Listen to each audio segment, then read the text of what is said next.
So the first thing that I want to do is I want to review what we did last class. We established basically an algorithm or a process for how we take pseudocode or actual code, break it down, analyze it, and determine its complexity. We determine what its big O notation is. Right?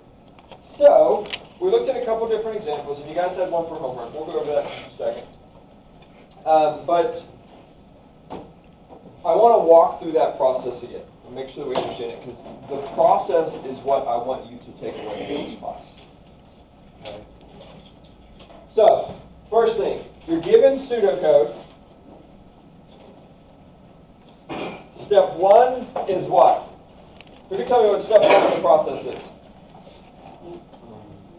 Close, that's step two. We'll get to that in 1 second. Eliminate the lines of code that only run once. Good, that's also the basic operation. So before we look at the basic operation, you're absolutely right, we need to do that. Figure out what the algorithm is. Right. What is the input to the algorithm? Okay, we've got to know what the input to the algorithm is. And it's very easy to skip over this step because this is a really easy step.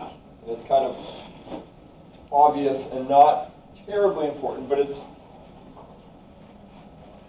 essential to look at what the input is to make sure we understand how the input affects what's going on in the algorithm. All right? So step one is, what is the input? This is what we did last class. In this case, our input is a list of numbers. All right, now step two, you guys got step two down. It's, what is our basic operation? All right, what is a basic operation? The way we determine what the basic operation is by eliminating the lines of code that we know can't be basic operations. I gave you guys some guidelines last class as far as how to do that. Eliminate lines of code that only run once. Okay, so this return statement only runs once. Return statements can only run once.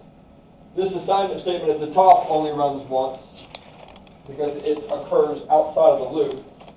Let me make this a little bigger. The other thing you could ignore are for loop headers.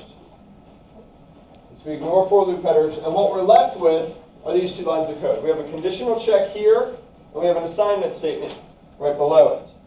The third guideline I gave you was you can ignore lines of code that are inside of conditionals. And the reason for that is we can ignore this as a basic operation because this is always going to run, not always, 99.9% of the time, this will run more often than this. Because the only way this runs is if this is true.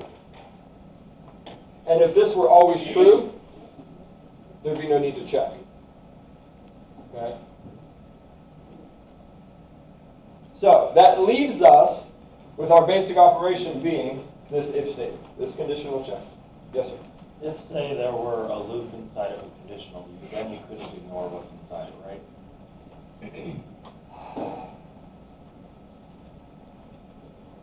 Yes, that's a good question. It depends. And the answer to that question kind of goes beyond the scope of this class, because we're just going to look at this at a surface level. That's more of a topic for an advanced algorithms class. Generally speaking, you're looking at kind of a compound situation there, where that initial conditional check impacts whether or not that if or that for loop runs, and you also have to look at what happens if it's not true. If that if statement's not true, what's happening then? So it's kind of a case-by-case basis when you get into really complex situations like that. But that's a good question. Know that you won't have to deal with that here. All right, so step one, input size. Step two, basic operation. Once we've identified what the basic operation is, we need to figure out how many times the basic operation runs. Okay? And this is where step one came into play. Okay, so we look at what the input is, and now what we're trying to do is we're trying to figure out how many times the basic operation runs based on the input. The way we do that is by setting up a summation. The summation expresses or represents the number of times the basic operation runs.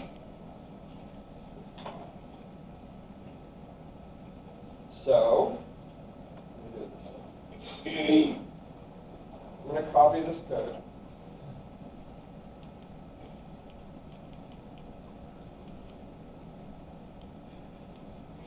And here's what we get. So here's our pseudocode, here's our algorithm, and here's the summation that we set up. Now, I told you guys last class, there are 3 parts to a summation. There's the initial value, there's the last value, and then there's the amount that you add each iteration. The start value and the end value are taken directly from the bounds of the loop. Notice it says for I equals 1. We start 1 here. We go to n minus 1. We have n minus 1 here. This is the last value. Once it goes beyond this value, our summation stops. Okay? Questions on those two? Very good? Okay. The third part is the tricky part. What we put here is the number of times our basic operation runs each iteration. So we have a for loop up here, and we know it starts at 1, and it goes all the way to n minus 1, whatever n is. Each time we look to see how many times our basic operation runs. We see that there's one if statement inside of the loop, so we say our basic operation runs 1 time. So setting up the summation, we get this. Okay? The number of comparisons we run at input size n is equal to the summation of I starting at 1 going to n minus 1 each time we add 1. Okay, so we add 1 plus 1 plus 1 plus 1 plus 1. This continues n minus 1 times. Questions on that? All right. Now, once we have this is not it solved. We have to solve this. So we have to figure out what's happening here. And we know that this is going to continue, as we said, n minus 1 times. So that's what we put there. So this, when we get n minus 1, is our algorithm expressed in functional notation. Okay, so when we solved this, we had C of n equals n minus 1. This is in functional notation. The last step is to pick out the dominant term. The dominant term would be ignoring this constant, and we take that and put it inside of big N notation. Let's review last class. Any questions on that? Yes, sir. Would you be able to review the summation for the one for homework? Yes, let's do it right now.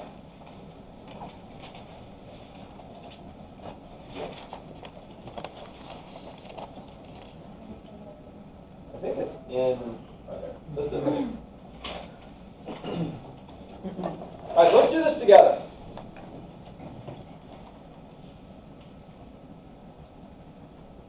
First question.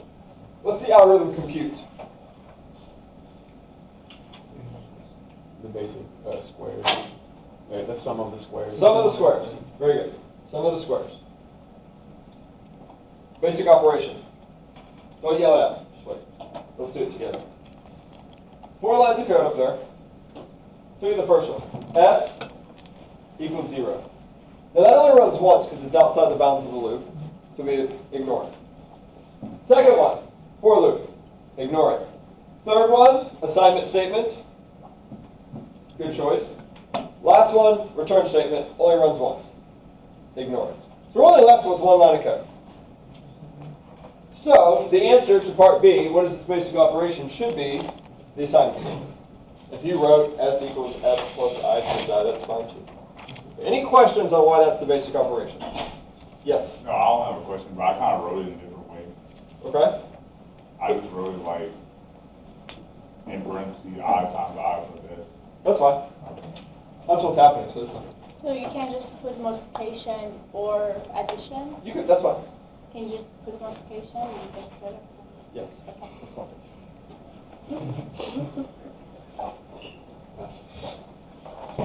Part C. How many times does the basic operation run? How many times is it executed? So the way we do that, okay, let's just say our assignment statement or multiplication, however you want to do it, we'll do multiplication. M of n, so the number of basic operations, number of multiplications we perform at input size n is equal to, then we get our summation. I starts at 1, goes to n. Good so far? Now, the last one, what we put right here, is taken from the number of times the basic operation runs each iteration. Once. One line of code, that's our basic operation. You simply put a 1 here.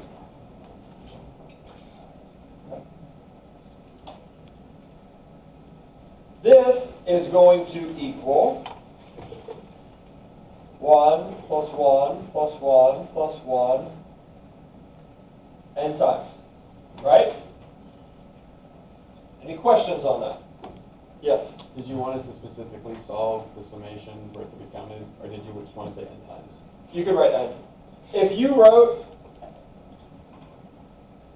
just wrote this, that's fine. Yeah, I solved it, but I think I got I put like answer for summation, and I got that wrong, but I got n right. So it's like really. Okay. So the markers actually weird. What if we mixed up B and C?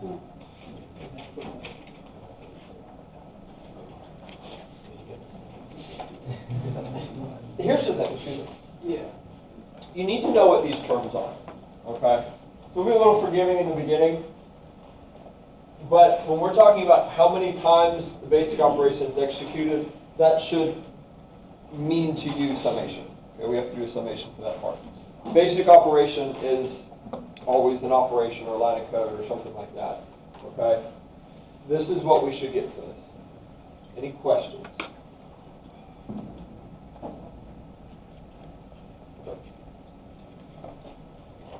So what I want to do today is practice. You will have one of these on your test that you'll need to do. So I want you to be very familiar with the process. Okay? Now, what we've got up here, these are common summations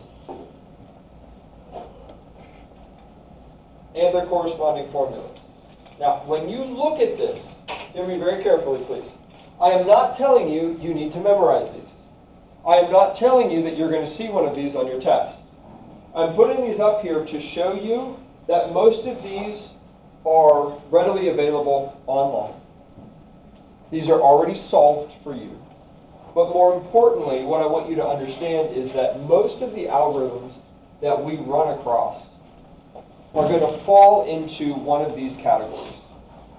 Okay? So, do you need to memorize this? No. Should you expect to have to use one of these on a test? No. This is more for your information. Okay? What I'm interested in you knowing is the process for analyzing algorithms. You should be able to solve basic summations, like the one we just did, okay, like the ones that we're going to do today. Okay, we're good?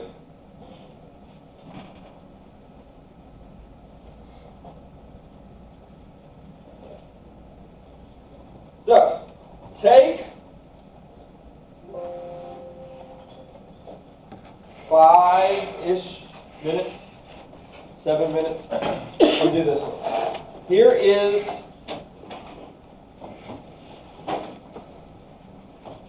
sample algorithm. Should answer the 4 questions. What's the input? What's the basic operation? Set up a summation. Solve the number of times the basic operation runs. Tell me the complexity in big O notation. Ready, go.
I'll take a couple more minutes.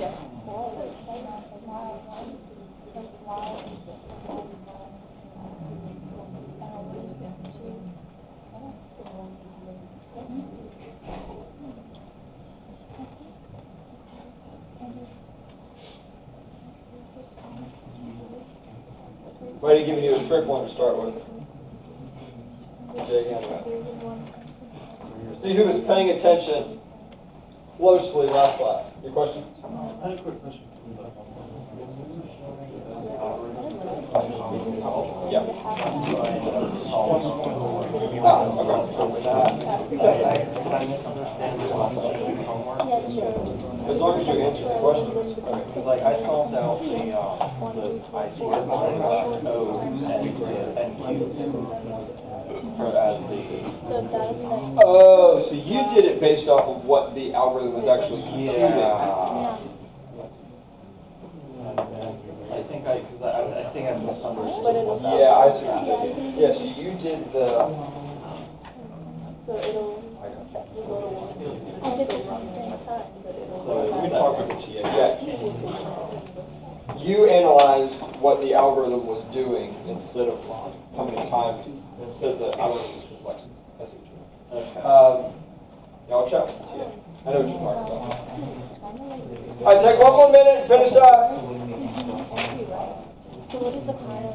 This goes 150, 25, exactly know what that is.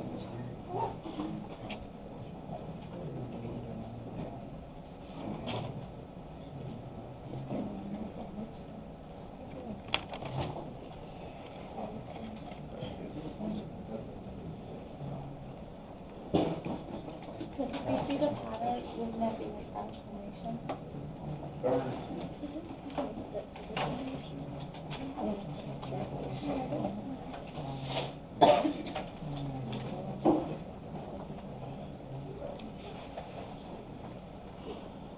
You have your calculator in there?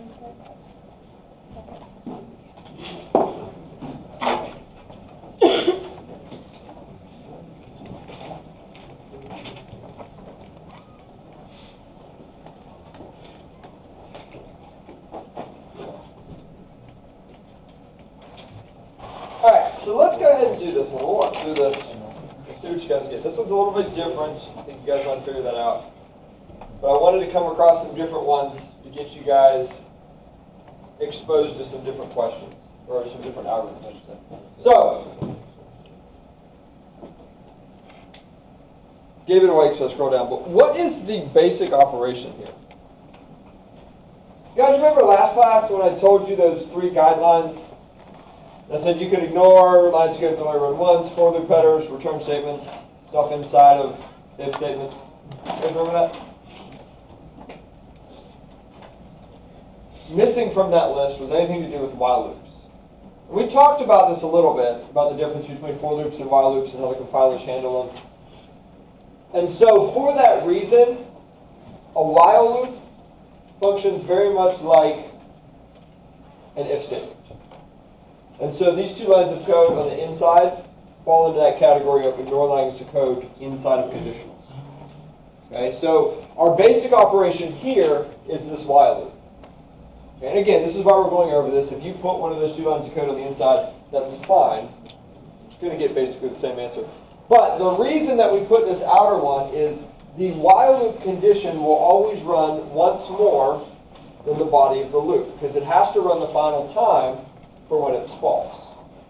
Okay, so comparison in the head of the loop is going to be our. Now, can we set up a summation for this? Some of you might have tried. And again, I do this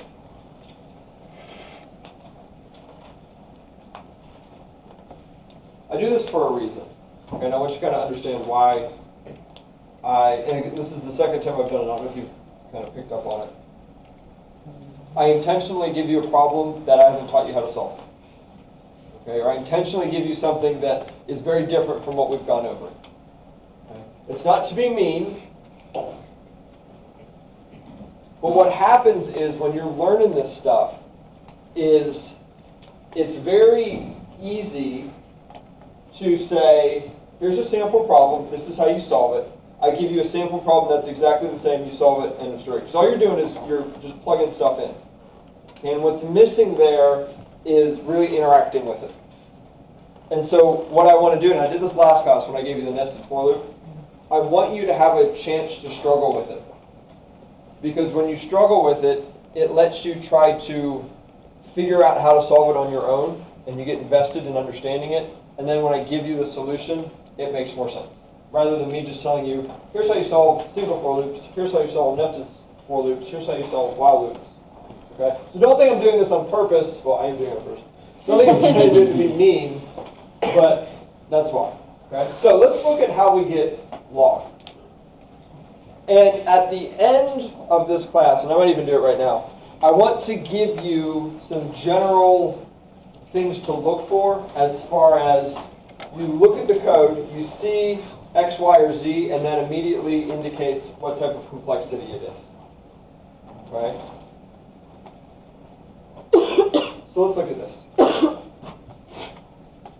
Count initially starts at 1. Okay? We are going to continue looping while n is greater than 1. So where's n come from? The input. Presumably it comes from the user or something like that. So it's a positive decimal integer n. It's a positive value. And so what we're doing is we're continuing to loop as long as n is greater than 1. Now the problem with this is we don't know the starting value of n. And just like our for loops, we're going to loop some unknown number of times. Now watch what happens to the value of n inside of the loop. So count equals count plus 1, so we just up the count by 1. What happens to the value of n? We half it, divided by 2. It shrinks by half. So if we started with 32, we'd go down to 16, and then 8, and then 4, and then 2, and then 1, and then stop.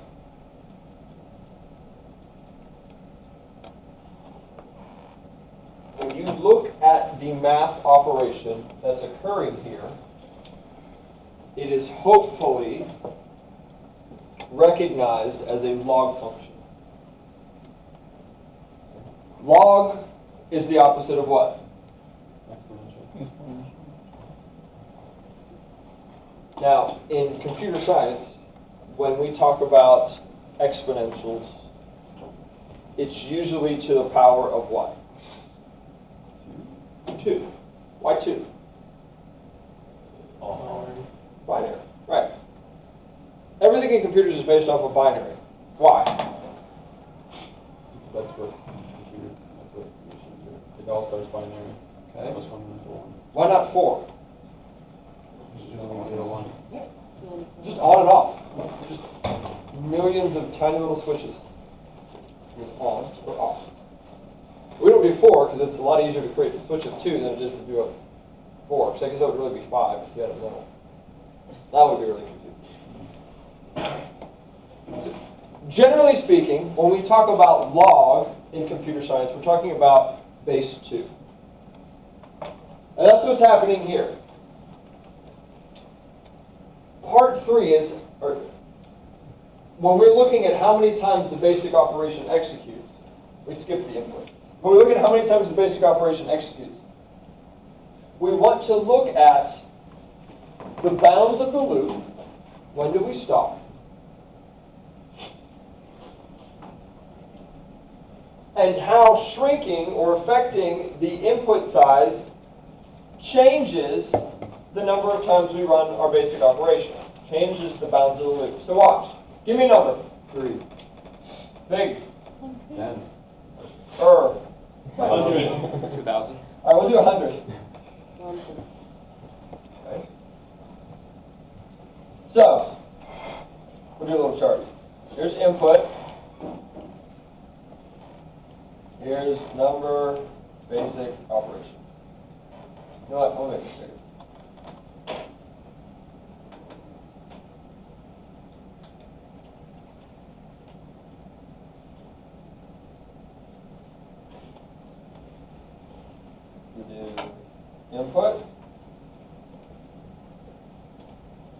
number of basic operations. So we said 100. So if we look at this, we're going to loop while n, which is 100, is greater than 1. Well, 100 is greater than 1, right? Good. That'd be a good test question. So we check the condition. Is 100 greater than 1? We said yes. So that's one basic operation. Then we come inside. We take n and we divide it by 2. So n is now 50. Is 50 greater than 1? Yes, okay, so that's our second check. We come in, 50 divided by 2 equals 25. Is 25 greater than 1? Yes. That is our third basic operation. Remember, this is our basic operation. 25 divided by 2 is technically 12.5. We're dealing with ints here. We cut it down. Get rid of the 0.5. Is 12 greater than 1? Yes, that's another basic operation. Whether it's true or false, if we check it, we run the basic operation. 12 divided by 2 is 6. 6 is greater than 1. 6 divided by 2 is 3. 3 is greater than 1. 3 divided by 2 is? 1 is greater than 1? No. But we still do that last one. So we got 7 basic operations. Now, when these are the same, what kind of growth is that? Linear. Linear is represented by O, N. 1 to 1. Remember, big O notation shows the relationship between two things. What are they? Input size, basic operations. Good. If it's N, that means they're the same. Or at least they grow at the same rate.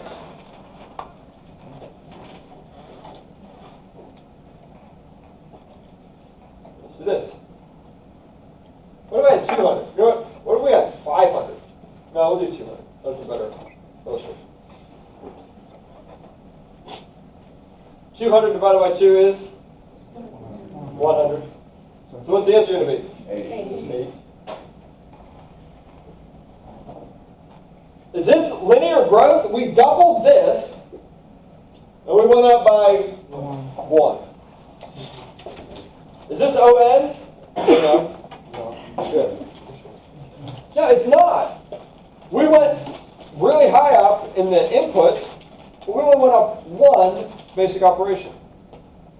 So when we look at, and again, big O notation shows the relationship between these two things. When we look at the relationship between these, we know it's not ON. Okay? And in fact, when we look at it and we say, well, we go from this number to this number, and last, maybe 2 classes ago, I gave you that chart that shows you all of the different ones. It starts off at, you have O1, which is constant time, then you have O log n, and then you have O n, then you have O, and it keeps going. Is this O1? What's O1? Always the same. That means this number changes, this number doesn't. Okay. No matter what you have on the input, whether you're sorting 10 numbers or a billion numbers, or whatever you're doing, whether it's sorting or searching or whatever, this doesn't change. We always run the same number of basic operations. That's constant time, O1. In between constant time and linear time, we have log. Log functions, okay, so linear means 1 to 1. I increase this by 100, this gets increased by 100. O1 is, I increase this by 100, this doesn't change at all. Log functions are, I double this, this goes up by 1. When I say log, I'm saying log base 2, which is why I say when I double base 2, this goes up by 1. If I go from 200 to 400, what do we expect this to be? 9. 800? 1600? Does this make sense?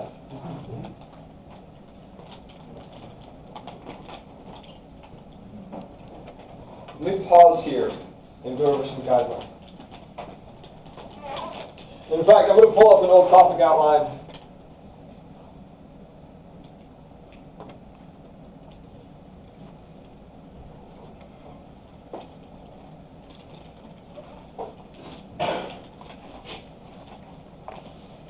So here's what we've got. And this, when it says like this, we're talking about O1, O log n, O n, O n log n, O n squared, and so on.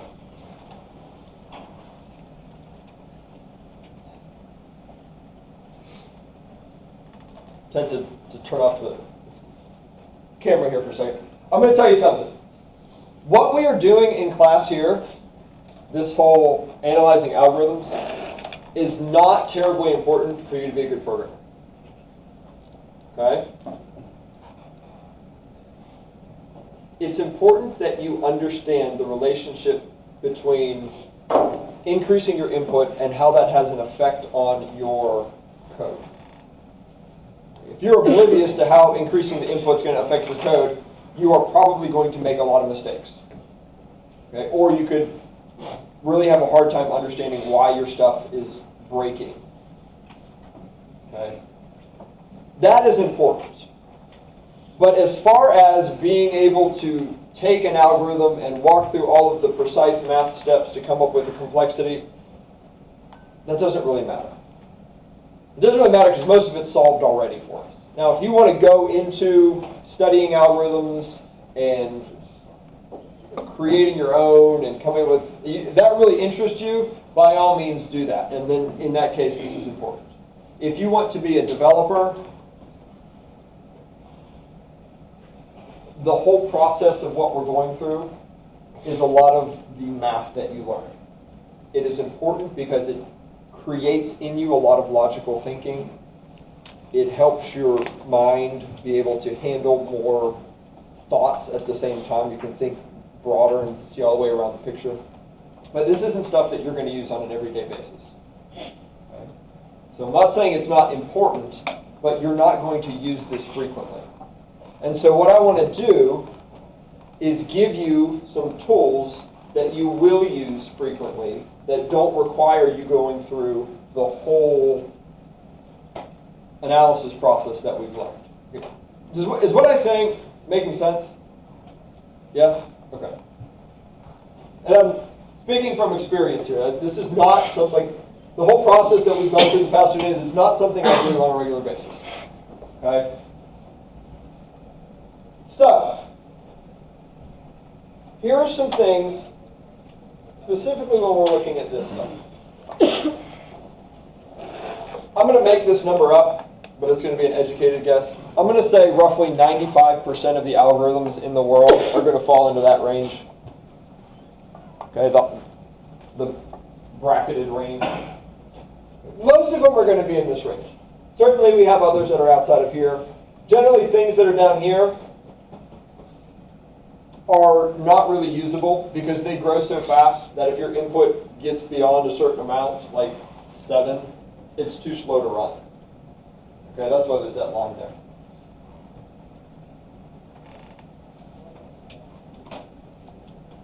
So here it is. I'm going to give you what to look for that will 99% of the time tell you what the complexity of an algorithm is. Okay? Start with log n. If the input shrinks by half, it's going to be a log n function. If the input shrinks by half, it's going to be a log n function. You're looking at the code, some algorithm, you know it does something, you're trying to figure out what the complexity is. If it's shrinking by half, it's going to be a log n. we just looked at an example up there. But how many of you have done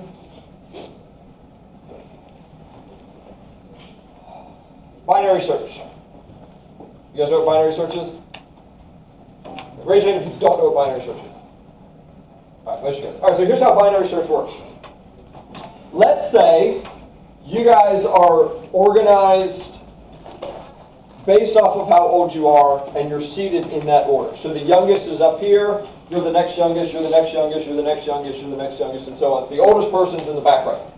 Okay? Binary search requires that your list of whatever it is be sorted before you run it. Okay, it's one of the requirements. So you have a sorted array, let's just say, and we are searching for something inside of the array. It's called binary search. We are searching for a specific age inside of our classroom. Binary search works by this. It jumps to the midpoint of the array. Okay? So we're going to jump to the midpoint of the array. Give me an age I'm searching for. Any age. 23. All right, I heard 46 first. So we're going to go with 46. We jump to the midpoint of the array, and let's just say you are the midpoint of the array. We compare the value we're searching for, which is 46, to the value that we find at that position in the array. I'm not going to ask how old you are, but let's just say hypothetically you are 20. Okay? Because 46 is greater than 20, we know that it is impossible for the value we are searching for to be in the first half of the array, because we know it's sorted. So if 46 is in the array, it has to be in the second half. So we're going to take that first half of the array and discard the whole thing. We know it's not going to be there. Now what we're going to do is we're going to go to the second half of the array and jump to the midpoint of that, okay, which would technically be 75% of the way through the original array. And we repeat the process. We compare 46 to the value that we find there. If the value that we find is larger than 46, then we're going to discard the last part of the array, and we know it's in the middle part. That process repeats until you've either found it, or you hit a duplicate element, or you run out of elements to look for, and then you conclude that it's not there. So, binary search is a log n algorithm. Each time we perform an operation, the input size, which was the array, shrinks by half. The amount of available elements of the array that we are searching through each step shrinks by half. Okay? So anytime you have inputs that shrinks by half, it's going to be log n. Good? Questions on that? All right, next one. ON. Again, very common algorithms. ON algorithms are going to be algorithms that have single for loops. If there's a single for loop, most likely going to be ON. All right? Questions on that? Yes, sir. Do you mean by single for loop there's only one for loop, or there's only one for loop? Only one for loop. Very good. As opposed to a nested for loop. Nested for loop? No. Not a nested for loop. Not nested. Just a single one. We'll get to nested for loops in a second. Yes, sir. What if there are multiple for loops in the same? Then it would be 2n, which would be n, because you ignored the 2. Good question. Other questions on that? All right. N log n. Good sorting algorithms will be n log n. Quick sort, merge sort, heap sort, those are all n log n algorithms. Okay? You don't need to know those. But if you look at what this does, it's log n, so log base 2 of n times. So the way it works is we are going to take the original log n, which I told you, that's when your input size shrinks by half. So whenever you have a situation where your input size is shrinking by half, and you do that n times. So for example, let's say we have 64 numbers. And we want to do something with those 64 numbers. And so the first part of our algorithm is taking those 64 numbers, and we run a log n operation on that. So 64 would shrink to 32, would shrink to 16, 8, 4, 2, 1, done. We repeat that process 64 times for whatever reason. That would be an n log n algorithm. So we take the log n part, which repeatedly decreases by half, and then we do that n times. Does that make sense? We won't. I don't think in this class we talk about any n log n algorithms. Have you guys taken logic and algorithms yet? Yeah. Do you do quick sort, merge sort, heap sort, anything like that? Yeah. You do? It might depend on who teaches it. We're going to talk about heaps later on this semester. Heaps are a data structure. Heap sort uses a heap to sort numbers. The process of creating a heap out of a set of numbers is n log n. So we'll see some examples of that, but not until later. Okay. Any questions on n log n? All right, last one, n squared. N squared algorithms are easily identified by nested loops. So you have two for loops, and one of the loops is nested inside of the other. That's going to be n squared. Bubble sort, selection sort are good examples of that. Okay. We did, the one that we did last class, that element unique problem, where you're trying to figure out if all of the elements in an array are distinct. That's an n squared algorithm. If you go back and look at it, one loop is nested inside of the other. Okay? Questions on this? So what do you think n cubed is? Yep, 3 for loops nested inside of each other. Don't do that.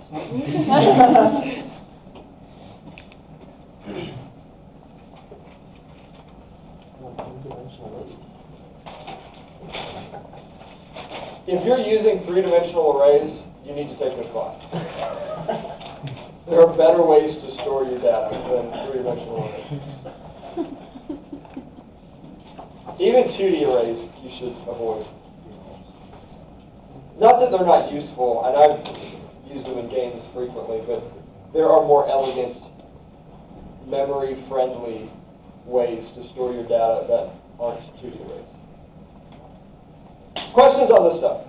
Okay, so hopefully that's some practical information that you have, especially when you're looking at other people's code.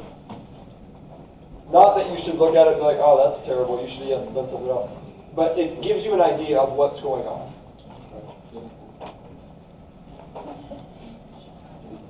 All right, so let's go back to...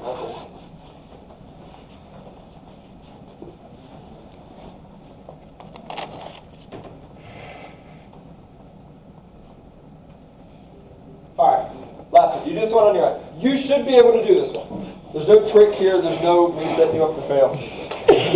This is one that you can do on your own. So what I want you to do the analysis part, the 4-step, input, basic operation, summation, complexity, but also figure out what it does. It doesn't say what it does. You got to figure it out. So answer those 5 questions. Ready, go.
questions for the family?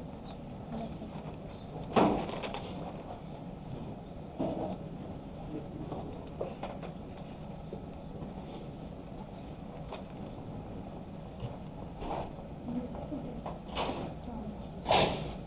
All right, take 1 more minute and finish up.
What's that?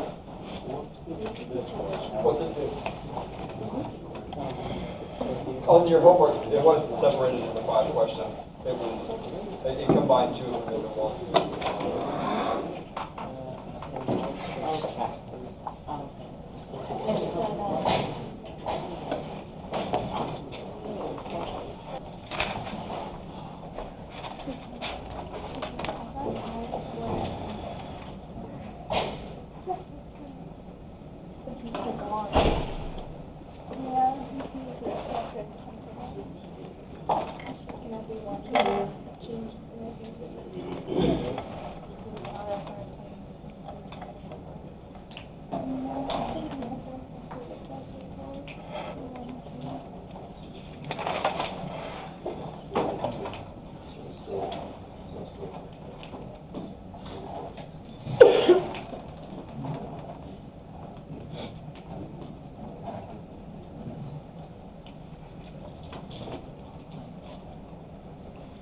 All right, let's do it. So let's walk through this together.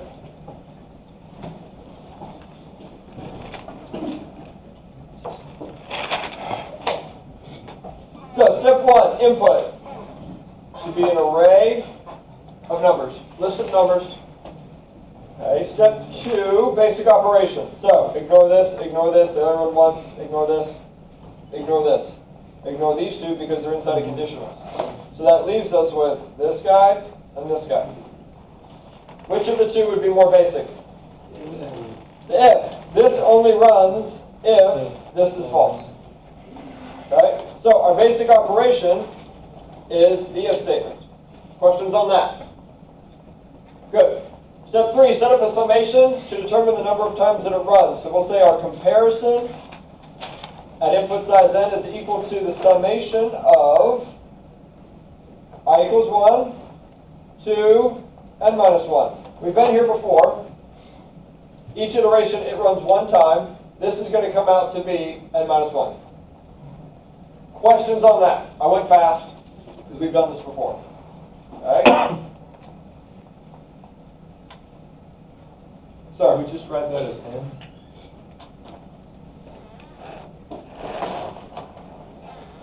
Yes and no. This is the answer to the summation, but our next step, when we have C of n equals n minus 1, this is really in functional notation. It's going to come out to on. So it depends what you are writing equals n to. Okay? It's like when you're writing limits and you know it's eventually going to go to something, but you still have to write the whole thing. It's the same thing. We're splitting hairs at that point. me personally, I don't care that much because I'm more interested in you understanding what's happening than you are in getting the correct technical answer. So, but that's just me. Other people might be different. That's your answer.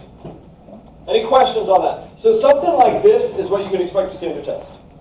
Okay, I want to see that you can go through that process. Okay? We're good. All right. We're going to change gears from here. We're going to get into data structures after this class. Okay?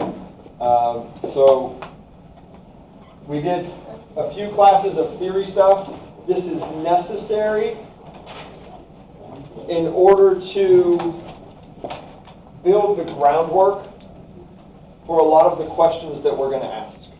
Okay, so as we go through and we look at each data structure, we are going to look at the algorithm for how we add, remove from, and search all of the data structures that we go over. Okay? Being able to identify and, more importantly, understand what ON means or what the complexity of an algorithm actually represents is going to be important for understanding when you would use one data structure and when you would use another. Okay? For example, if I said, well, this data structure is ON for adding, but it's log n for searching, and this one is n squared for adding and log n for what? Knowing what you're going to be doing frequently with your structure and how that structure performs with that operation is going to be important. Okay, so now that we have the groundwork laid and we've got some sort of way to communicate about how an algorithm is efficient, now we can get into the actual code. And so from here we're going to transition into lots of code. All right, so questions on that? Yes? What was the output for this from? What does it do? The output. It looks like it's the maximum. Yeah, determines the minimum and maximum value of the list. Right? Yes? I'm a little bit confused because on some of them we've done summation to n, some of them to n minus 1. Is that just what the program's giving us? Just which it wants? It depends. So in this one, we go all the way to the last number in the list. Some we go all the way to the end. It just depends on the actual algorithm and what it is used.